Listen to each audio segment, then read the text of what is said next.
in retrospect, you could say that the Second World War began much earlier than 1939. 1939 is when we usually place the beginning of the World War, when Germany, in cooperation with the Soviet Union, in fact, invaded Poland.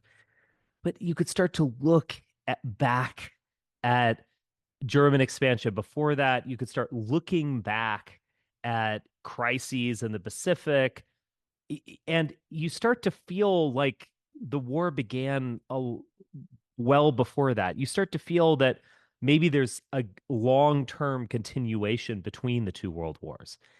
And I think the same thing is going to happen here. It's like, when did the Russia-Ukraine conflict begin? Did it begin in 2022?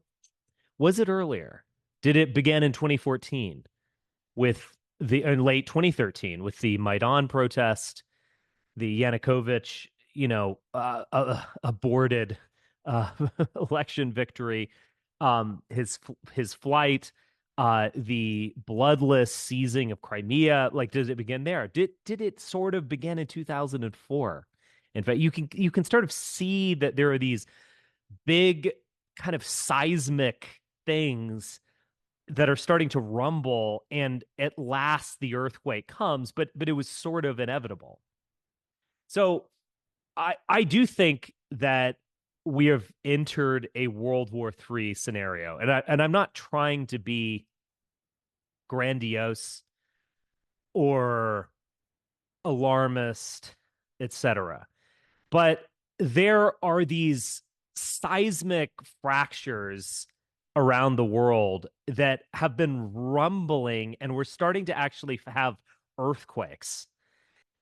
Now, just to speak about Israel Palestine is something I was thinking about this weekend. I mean, I think there have been sort of three ways to imagine Israel. One of which is, in effect, the Holy Land, or the state of Israel as outlined in the book of Joshua, Eretz Israel, Greater Israel, however, big Israel, let's call it. This would definitely include territory in Lebanon, Jordan, even Egypt. Remarkably large, a lot of land that was promised to the Jews. It was promised to Abraham, in fact. So there's that notion. And that would entail outright conquering, outright ethnic cleansing, or displacement, or enslavement, who knows? That would be a very bloody affair, to put it mildly. Now, there's also a notion of little Israel, and that would be Israel retreats behind the 67 borders and just holds on to its little identity as a Jewish state in the Middle East.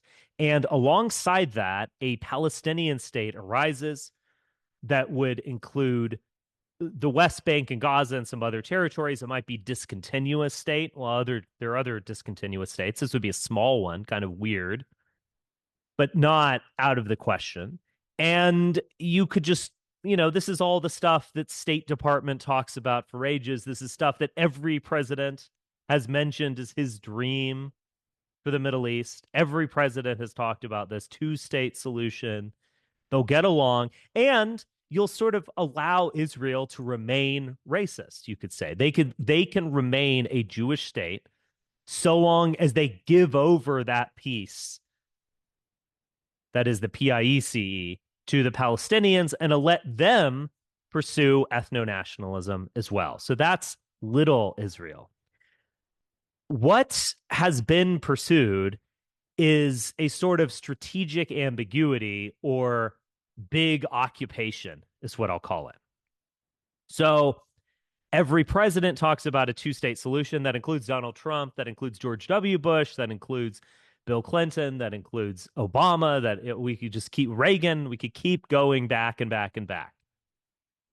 Everyone talks about that, but it's this dream that never comes to fulfillment. It's this, if only we could have that one day. And until that one day occurs, Israel occupies the West Bank of the Jordan River, which is a massive swath of territory. They occupy Gaza, which is a small swath of territory. And at least in terms of the West Bank, they sort of slowly but surely create settlement after settlement after settlement until you have displaced the Arabs or just demoralize them to the point that they know who's in charge. So that is big occupation. It's an ambiguous strategy. Well, the thing is, you can't pursue that indefinitely. At some point, people stop giving you the benefit of the doubt. And you've probably seen this when you see arguments and, it's like, uh, well, you've killed all these people. You blew up a hospital. Well, October 7th. Well, October 7th came into context. Well, that context is in context. You have to understand what you do. It is literally like two children. Why did you shove your brother? Well, he shoved me first. Well, he stole my lollipop. Well, blah, blah, blah. It's just an infinite regress. You go to 1848. I mean, you can go to the 7th century founding of Islam. It's just sort of pointless at some point to try to determine who hit first. Who cares at some point? Let's solve this problem. That's at least how I deal with young people. It's like, look, maybe you're right. He hit you first, but you've got to get over it. Two wrongs don't make a right or whatever. Well, at some point, the world becomes exasperated with Israel's claims that they have to reluctantly occupy this territory. And they too hope for a two-state solution. But we need peace first. When it goes on half a century, you start to roll your eyes. And I think that one way, and I imagine there are many sincere Jews, particularly American liberal Jews who want this. And I get it. I don't, I think this is a completely admirable suggestion that we just finally pursue little Israel. Just look, give them back the West Bank. We're going to have to take back those pesky settlers. They might even have to be prosecuted for some crimes, but we're going to allow Palestine to arise. We're going to have Israel. Hopefully, we'll get along, guys, and this is going to be okay. Well, I think that Bibi Netanyahu is going for it. I don't think he wants little Israel. I don't think in his heart of hearts he ever wanted little Israel. I think he wants big Israel. And all of these actions, certainly invading territory in Lebanon, corroborates this. Who's standing in the way of big Israel? Well, a sort of secular Ba'ath party, that type of thing. Iraq, Syria, they're standing in the way. Let's smash them. What's the big daddy standing in the way? Well, Persia, of course. We're going to have to confront Persia at some point. He has been trying to confront Persia for his entire career. I think he is going for it. And I don't know what to say. I think we have to be amoral about this. I'm not a Zionist. I have certain, I guess, sympathies for a sort of Herzl-like vision, a homeland for the Jews. I can at least have some sympathy for that, but I'm not a Zionist at the end of the day. But you have to just look at this without moralizing about it or without falling for sappy State Department talking points. Israel's going for it. They own Congress. They own the Senate. They have owned every president since Reagan. Do we really want this? The strategic ambiguity is strategic until it's not strategic, and then it's just ambiguous. Let's end this. Let's resolve, not end it, but let's resolve it in a way that Israel is a sort of superpower that resembles the literary fiction that is the book of Joshua. That's what's happening. Now, again, I don't like it, but, and it's not something that I personally support, but I don't know what to say at some point. Whenever I hear the paleo arguments, and a lot of these paleo arguments appealed to me 20 years ago when I was a lot younger in my 20s and I opposed the Iraq War. I thought it was stupid and, a terrible thing. We can be a realist about this and work with Saddam and play people off one another and all this kind of stuff. But I feel like often the realists are imagining a country that isn't the one we live in. They're imagining some continental power that is America that stays out of people's business. Now, don't get in our business. We got that Monroe Doctrine thing. We've had that for a while. So stay out of our business. But, look, America, we're traders. We're small town people. We don't want to rule the world. We just want to get along with. We've been protected by the Atlantic Ocean from all that business over in Europe. We just want to beat out here, hang out. We love everyone, get along, etc. Well, that overlooks the reality of the unipolar moment after the fall of the Soviet Union, when America was the preeminent global power, in effect was a planetary empire. Not completely, of course, but it was the force of globalization. America isn't, I don't know, what we might have been in the 19th century, even up until the First World War. We are not that. And we haven't been that for a long time. Arguably, we've never been a nation state. I mean, maybe for 30 years between the 24 Immigration Act and the 65 Act, not even then. Maybe 20 years between the end of the Second World War and the Immigration Act of the mid 1920s. So we had like a 20-year, 2-decade run as like a nation state. Before that, we were a colony. After that, we were a frontier. We then became a continental behemoth. We retreated into being a nation state for like 20 years. And then we became a global behemoth engaged in a ideological war for the future of the planet and all of humanity in the 20th century. We won and we became a unipolar power. Now, there's no question that we're losing power. I mean, that's almost axiomatic. I mean, that kind of dominance can't last forever. But we're going to try to hold on to it. And to be fair to the American empire, I would much rather live in an American world than a Chinese world or an Islamic world.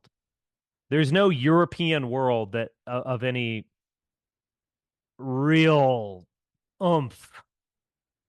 But I would rather live in an American world than a Chinese world or Islamic world or a Soviet world or whatever. So this multipolarity that is coming up is just these sort of weaker countries demanding their day in the sun. It's kind of like liberalism writ large. We demand that we have our own little sphere and you should give us that sphere because it's fair or something. You can't stop us from invading other countries, you bully. Seems to be the Russian ideology of multipolarity. But that's what America is. Secondly, in terms of spirituality, America is deeply a Christian Zionist entity. That America was imagined as a new Jerusalem by impactful individuals before they even set foot on North American soil. Model of Christian charity, etc. This is a different kind of country. It's a sort of hyper Christian construction, hyper Protestant construction, getting away from Europe in order to fully embrace a new form of Christianity. That's what it was about. And that shining city on a hill, etc., that has remained in American discourse and the American imagination for so long. What I'm saying is we're not Finland. For better and for worse, we're not Finland. There are many things about this entity that we can call the American Empire that I just simply do not like. There are many things that are actually great about it, but it is what it is. So to pretend that we don't have an interest in Israel's war, America first, let's stay out of that war or whatever. I agree with you on some hypothetical realm, but you are living in a country that doesn't exist. It makes all sense in the world for this entity, the United States, to get involved with a war in the Middle East, as we have. Now, the other thing that I would say is, I guess, two things. So the first is, and I tweeted this out. So back 20 years ago, when I was, as a very young person, just a sort of, a blogger, I guess you could say. I mean, at most, it was just an individual. I absolutely opposed the Iraq War. When I started to become a professional editor and writer, I also spent so much of my time railing against the neocons of the Bush administration, et cetera, et cetera. Now, back in those days, there were a few ways that you could oppose the Iraq War. One of which was to be all patriotic about it and say, we're spending blood and treasure in the Middle East, and we should keep that here and work on our own people and things like that. So that is a way that you could oppose the war, but still seem patriotic. You saw that among some liberals. Many liberals supported, most liberals supported the Iraq War, 2003, when it mattered. You saw that among some conservatives, fewer conservatives, the paleos, that was their jam. Then there was the left-wing types who said, the Iraq War, this is a war for oil. No blood for oil. Halliburton is a logistics company. Dick Cheney used to be on the board of Halliburton. Now Halliburton's making billions. This is what it's about. Now, there are obviously accurate assessments there in terms of a war for oil. That's the background of the war in Iraq is about oil. I get it, but it wasn't all about oil. And then there is a sort of third position you could take, which would ensure that you were kicked out of polite society, and that is, we are not doing a war for Israel. If you said that, labeled a right-winger, anti-Semite, far left, communist, et cetera, et cetera. If America gets dragged into this, What is this, if not a war for Israel? Now, I'm sure you will find some yammering, like semi-Marxist who will claim this is all about oil. And it'll have a point or two, to be fair, but it's not. It's obviously a war for Israel. There is no way you could talk to someone in a reasonable manner and say we are not just outright being dragged into a regional conflict, spilling over into a global conflict on behalf of the Jews. There's just no way you could talk about this coherently without first acknowledging the elephant in the room. Now, we could rage against that, and we could, how do I say, imagine that we live in a hypothetical America as opposed to the actual America that we live in. Or we could see a sort of silver lining to all this. Freudian psychoanalysis is all about things that are implicit, making them explicit. I mean, actually, Catholic confession is about that as well. No one knows that you've sinned. Many people don't know that you cheated on your wife or maybe had a lot of lust in your heart and wanted to until you put it into words. And by putting it into words, you can sort of handle it and manage it. So, isn't there a sort of silver lining to all this that America will be perceived by the people who live here, by the world, by everyone, as an empire that acts on behalf of Israel? Israel will be perceived as engaging in expansion, pursuing its greater Israel interest in the Middle East, and forcing America to join in. So it's almost like the paleos and the centrist liberals are in a horseshoe like fashion are kind of they're doing the same half measure. They're both basically saying, let's pretend that the situation isn't what it isn't, what it obviously is. It's like there's someone dying on their deathbed. Let's pretend that this shockingly obese person isn't dying of heart disease. Let's just pretend that we have a healthy, athletic person lying on this bed as opposed to the slob that is right before our eyes. How is that helpful?